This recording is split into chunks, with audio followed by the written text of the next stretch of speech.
Hi అండి, నేను మీ సూర్య అని.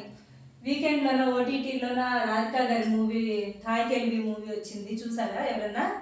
ఇది ఉమెన్ ఇన్స్పిరేషన్గా తీసినటువంటి మూవీ అనమాట. ఇది ఈ మూవీలోన మనకి చూసినట్లయితే ఉమెన్స్ అందరూ కూడా ఇండివిజువల్గా ఎవరి కాళ్ళ మీద వాళ్ళు బతకాలి, ఏ సిచ్యువేషన్లైనా ఎదుర్కోవాలి అని ఇన్స్పైర్డ్గా తీసిన మూవీ అనమాట.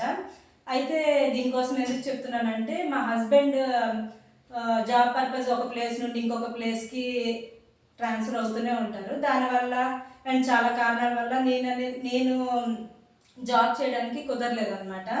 అయితే ఇప్పుడు మేము వచ్చిన ఊళ్ళో చూసుకున్నట్లయితే ప్రతి ఒక్క ఉమెన్ కూడా ఏదో ఒక పని చేస్తూ ఉంటారనమాట. ఎవరు ఎక్కడ ఖాళీ ఉండరు, అందరూ ఇంట్లో ఉండి ఏదో ఒకటి చేస్తుంటారు.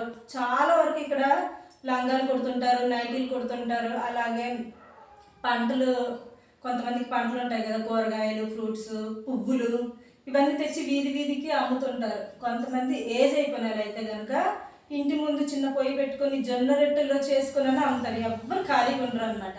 అయితే వీళ్ళందరినీ చూసిన తర్వాత నాకు అనిపించింది, అరే మనం ఎందుకు ఏం చేయకూడదు, ఇలా ఖాళీగా ఉండిపోవడం ఎందుకు, ఎంత చదువు చదివి అని అనిపించింది అనమాట.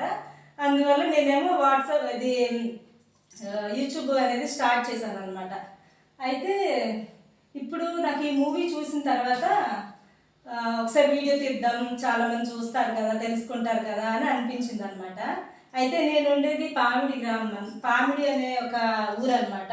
ఇది అనంతపురం డిస్ట్రిక్ట్లో ఉంది. థ్యాంక్స్ ఫర్ వాచింగ్ అండి, బాయ్, సబ్స్క్రైబ్.